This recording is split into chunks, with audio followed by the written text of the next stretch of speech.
You know that feeling when you check your bank account and technically you have money, but emotionally, you still feel broke.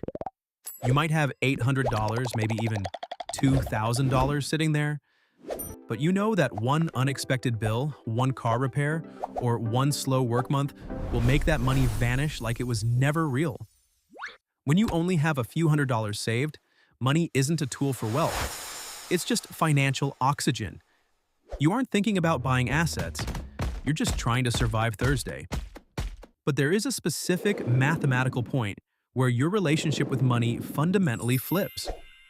Today, we are going to break down exactly how your life changes the moment you hit $15,000 in savings and step-by-step how to actually get there. If you spend any time online, you'll hear gurus telling you that $1 million is the ultimate life-changing number. And sure, $1 million is great. But here is the grounded reality. Your first $15,000 will change your day-to-day behavior, your stress levels, and your life trajectory far more than the next $100,000 ever will. Going from $0 to $15,000 isn't just about accumulating cash. It is about removing panic. Let's dive into the psychology, the math, and the exact roadmap of the $15,000 rule. When you have $0 saved, your brain lives in perpetual defense mode. You check the price of everything, you delay opening the mail, you say yes to exhausting, underpaid work just because you need the cash. Financial stress doesn't just empty your wallet, it hijacks your decision-making. When you are panicked, you can't ask, "What is the best long-term move for my career?" You are forced to ask, "How do I pay rent next week?" This is how people get trapped taking bad loans, relying on high-interest credit cards, and tolerating toxic jobs. Your first $15,000 buys you something invisible but incredibly valuable. Space. Space lets you breathe, pause, and think. When you have space, you stop reacting to life and start planning for it. Let's look at why being broke is actually terribly expensive. Imagine two people who make the exact same income and have the exact same living expenses. The only difference is their safety net. Scenario person A, $500 saved. Person B, $15,000 saved. The emergency, $1,500. Car repair, $1,500. Car repair. The reaction, absolute crisis. Puts it on a credit card at 24% interest. Annoying, but pays in cash. The aftermath, stuck with monthly minimum payments, rising debt, and zero ability to save next month. Savings temporarily drops to $13,500, rebuilds it the next month. Zero interest paid. For person B, an emergency is just an inconvenience. Money buys options, and when you lack options, life gets ridiculously expensive. The $15,000 buffer ensures that a flat tire doesn't spiral into a permanent cycle of debt. Thinking about saving $15,000 all at once can feel completely overwhelming. So do not look at it as one massive mountain. Break it down into 3 strategic layers. Layer 1. The emergency shield, $2,000. This is your frontline defense. It covers the cracked phone, the urgent care copay, or the minor car repair. This money's sole job is to stop small problems from becoming credit card debt. Layer 2. The stability fund, $5,000. This covers 1 to 2 months of your absolute basic survival expenses, rent, groceries, utilities. This is the layer that lets you sleep peacefully at night. Layer 3. The opportunity pad, $8,000. This is where the magic happens. Once your basic survival is guaranteed, your brain starts looking for upside.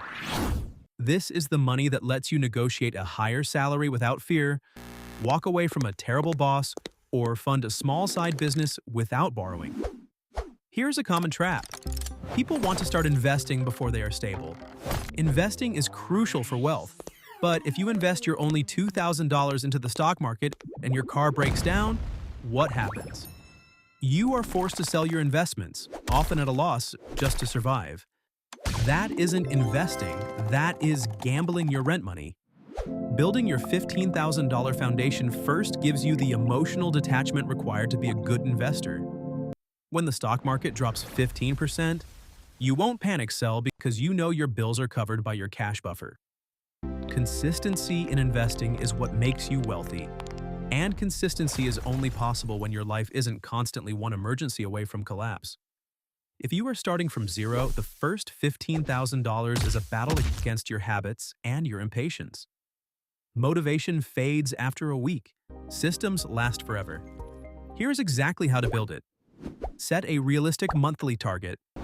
If you save $500 a month, it will take you 30 months. That might feel slow, but slow progress is still progress. Most people stay broke because they quit a slow plan, looking for a fast miracle. Automate your defense. Do not wait until the 30th of the month to save whatever is left over. There is never anything left over. Set up an automatic transfer the morning your paycheck hits. Pay your future self before you pay anyone else. Create friction.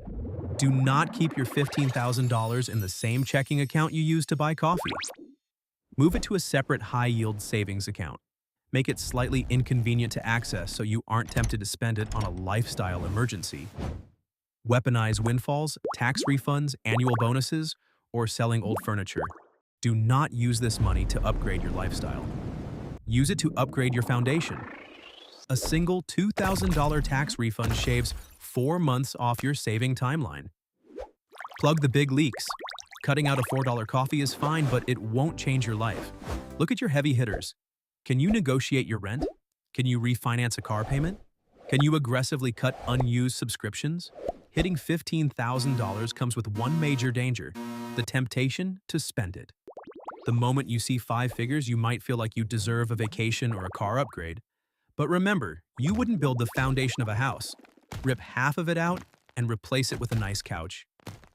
This money is your boring, stable foundation. And boring money is what keeps your daily life exciting and stress-free. To sum it all up in one sentence: build the foundation first, then build the future.